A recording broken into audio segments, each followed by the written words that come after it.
آج زندہ ہیں کل گزر جائیں گے، کون جانتا ہے کب بچھڑ جائیں گے۔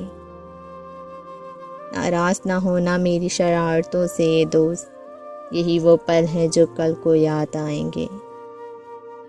زندگی میں پردہ اور احتیاط ضروری ہے، جیسے یہ ٹافی، جو چیز محفوظ ہے وہ بچی رہتی ہے، لیکن جو پردے میں نہیں رہتی وہ زمانے کی مشکلات اور فتنے کا شکار ہو جاتی ہے۔ اپنی عزت، ایمان اور اخلاق کو ایسا ہی محفوظ رکھیں جیسے یہ لپٹی ہوئی ٹافی۔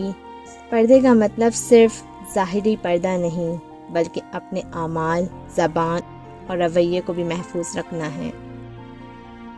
زندگی میں ایک انسان ایسا بھی ضرور ہونا چاہیے جو حال پوچھے تو اسے سچ بتایا جا سکے،